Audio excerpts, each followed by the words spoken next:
Assalamualaikum warahmatullahi wabarakatuh.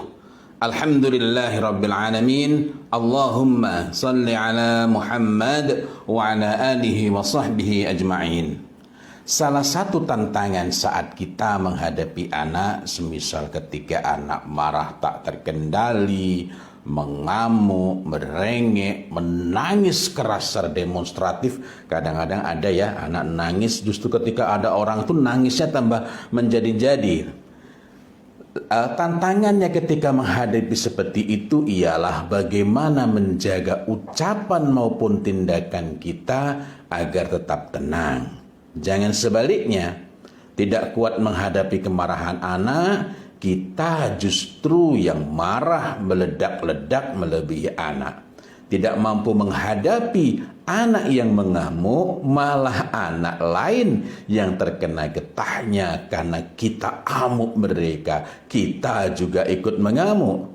Tidak sanggup menghadapi anak yang merengek, kita pun akhirnya merengek kepada anak, merayu-rayu, menawarkan imbalan, melakukan negosiasi yang berakibat anak merasa mendapatkan hadiah dari tindakannya merengek, dari tindakannya mengamuk. Lalu apa yang kita perlukan di saat seperti itu? Yang kita perlukan pada saat seperti itu adalah hilm.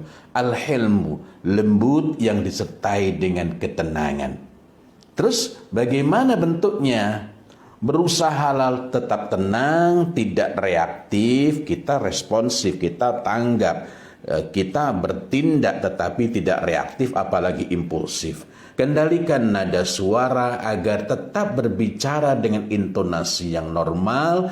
Kemudian tawajjuh. Tawajjuh itu menghadapkan wajah kita kepada anak. Tawajjuh ini sebenarnya lebih bermakna dengan bagaimana kita itu lebih total dalam menghadapi anak. Jadi bukan cuma wajah kita yang mengarah ke sana, tetapi keseluruhan diri kita memberikan perhatian dengan tenang, seraya menyampaikan pesan-pesan kepada mereka.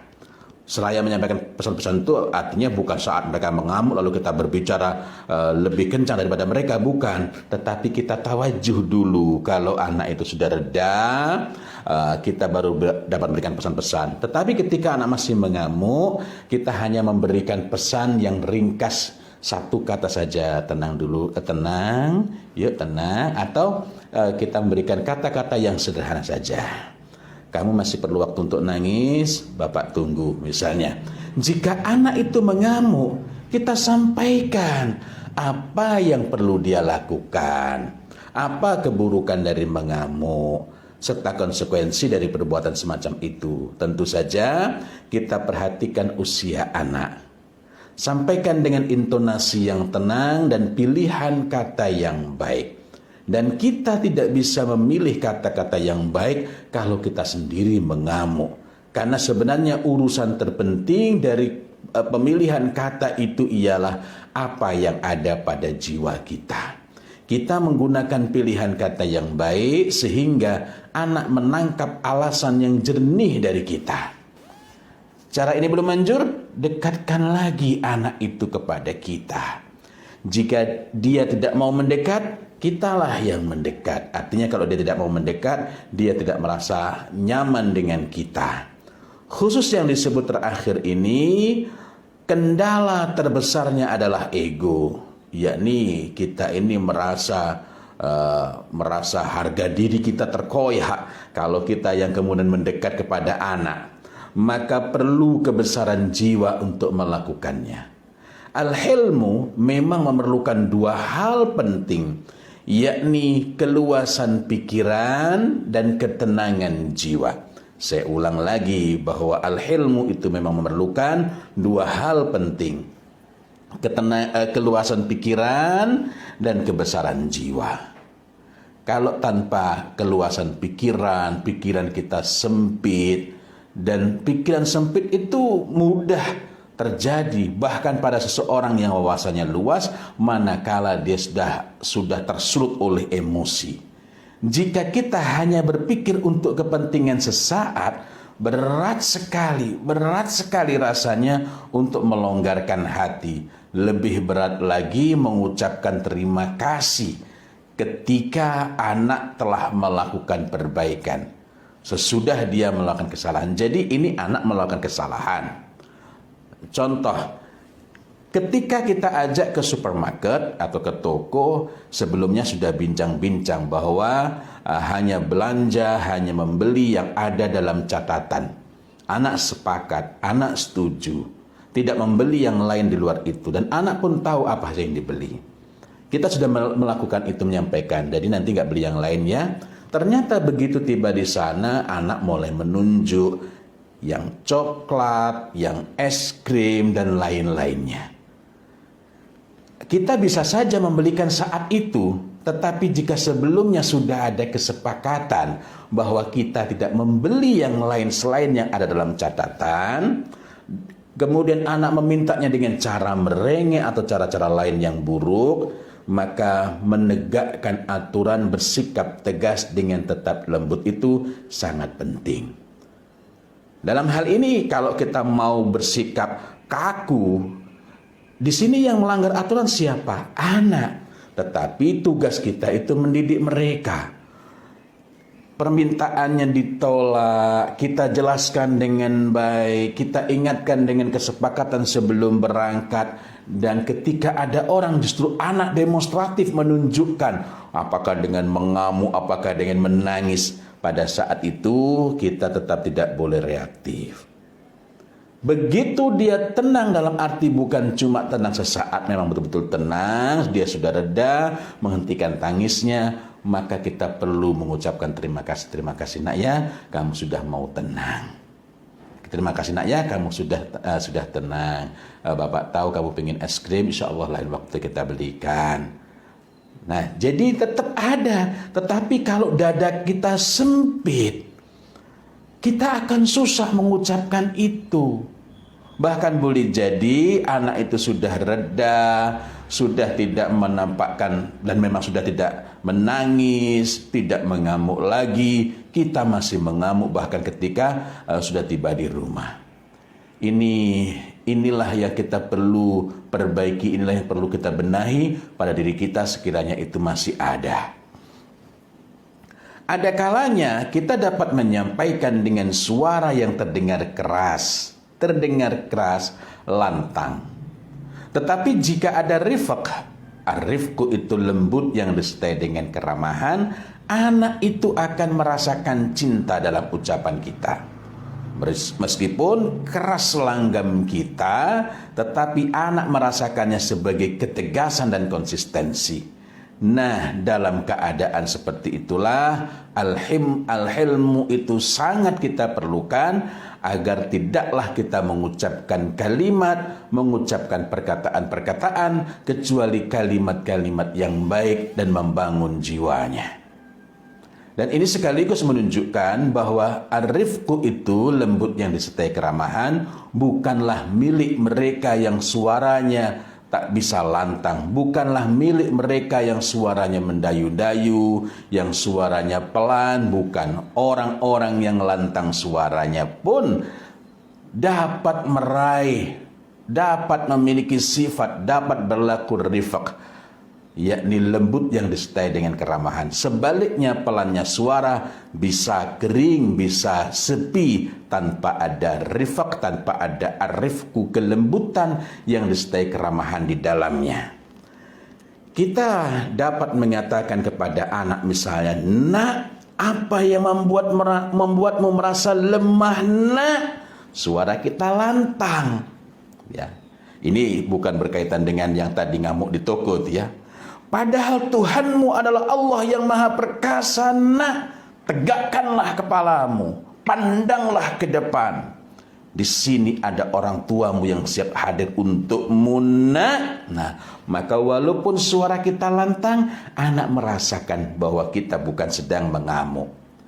Kadang anak memancing kemarahan dengan bantahan-bantahan yang bahkan disertai sumpah serapah, caci maki. Entah dia belajar dari mana, boleh jadi di luar rumah, boleh jadi di dalam rumah, melalui benda-benda yang entah apa yang dipegangnya, tapi ringkasnya boleh jadi ada kalanya anak melakukan itu. Ini memang sangat tidak menyenangkan, menjengkelkan, tetapi justru dalam keadaan seperti itulah kita memerlukan hilm, al-hilmu, lembut yang disertai dengan ketenangan, sehingga kita tetap fokus pada pokok masalah, tidak terusik oleh ucapan-ucapan buruknya, tidak terpancing emosi kita, harga diri kita oleh serangan-serangan yang dilakukan oleh anak. Ini sekaligus merupakan jalan untuk mengoreksi sehingga anak itu akan luluh. Dalam hal ini kelembutan dalam bentuk hilm, al-hilmu, itu akan menjaga, ini bermanfaat untuk menjaga agar fokus tidak melebar kemana-mana, sehingga yang terjadi hanyalah saling melontarkan kemarahan maupun serangan terhadap pribadi. Contohnya, ketika anak diingatkan, "Bapak itu nggak adil," ini belum dibahas, lalu mereaksi, "Kamu kok bisa mengatakan Bapak tidak adil?" Nah, akhirnya perbincangannya mengenai sikap tidak adil belum dibahas, anak menyampaikan yang lainnya.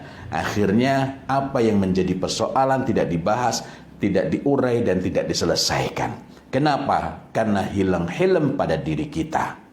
Bagaimana jika suami atau istri melakukan kesalahan dalam mendidik anak? Kita ini bukan manusia sempurna. Kita memiliki salah. Kita sering silap dengan kesilapan kecil ataupun besar. Dan yang menjadi tugas kita ialah bukan memastikan agar kita menjadi manusia tanpa pernah melakukan kesalahan. Nah, jadi apa yang perlu kita lakukan manakala suami istri, di antara suami istri, di antara ayah bunda itu, di antara ibu bapak itu ada yang salah dalam menangani anak? Tetaplah menjaga fokus. Kesalahan cara seorang bapak misalnya, atau kesalahan cara seorang ibu misalnya dalam menghadapi anak dapat diluruskan sesudah masalah selesai. Tetapi jangan menyalahkannya di depan anak, sehingga rasa hormat anak kepada orang tua akan jatuh. Sementara masalah yang hendak diperbaiki justru mengambang atau bahkan tambah jadi, bertambah-tambah karena ada masalah izzah, ada masalah kehormatan yang terusik ketika kita mengingatkan istri kita atau suami kita tanpa memiliki kesanggupan untuk menahan diri menunggu masa yang tepat. Jadi hilm ini diperlukan baik ketika menghadapi anak, ketika menghadapi suami, ketika menghadapi istri, dan menghadapi yang lainnya. Lalu bagaimana cara kita memperoleh kelembutan itu, memperoleh hilm itu? Rasulullah SAW bersabda, ilmu itu diperoleh hanya dengan belajar, ya, dengan belajar. Sementara hilm itu, sifat hilm itu diperoleh, didapatkan dengan cara melatihnya, dengan cara tahallum. Dan barang siapa bersungguh-sungguh mengerjakan kebaikan, niscaya akan diberi. Begitu Rasulullah Muhammad SAW mengingatkan kepada kita. Apa pelajaran pentingnya? Ini tadi sebagaimana yang diriwayatkan oleh At-Tabrani. Ilmunya perlu kita pelajari. Dari mana kita mempelajari? Dari agama ini. Kalau agama ini mengatakan sesuatu, di dalamnya ada ilmu yang dapat kita tengok. Karena itu jangan ambil istilah lalu kita menggunakan duga-duga, menggunakan waham kita, menggunakan imajinasi kita. Oh, macam begini caranya, macam begini caranya. Sementara untuk menumbuhkan hilm, al-hilmu tadi dalam diri kita perlu upaya secara sengaja untuk melatihnya. Ini berarti kelembutan dalam bentuk helm ini lembut disertai dengan ketenangan, tidaklah terbentuk dengan tiba-tiba, tidaklah terbentuk dengan seketika, tidaklah terbentuk dengan sekejap mata. Jika awalnya kita orang yang cenderung kasar, keras, bersabarlah dalam melatih. Kesalahan mungkin masih akan terjadi, tetapi kesungguhan itu akan mengantarkan kita mampu memiliki kelembutan, insya Allah. Sebagian orang bingung dengan tahallum ini karena menyangka sama dengan represi, semisal dalam psikologi Freudian. Sungguh sangat berbeda keduanya, tetapi kita tak punya masa lagi untuk membicarakan pada kesempatan ini. Insya Allah di masa yang lain, dalam kesempatan yang lain kita akan bahas, tapi bukan di bulan Ramadan ini. Ramadan ini saya akan fokus membahas tentang parenting. Billahi taufiq wal hidayah wa ridha wal inayah walhamdulillahi rabbil alamin. Wassalamualaikum warahmatullahi wabarakatuh.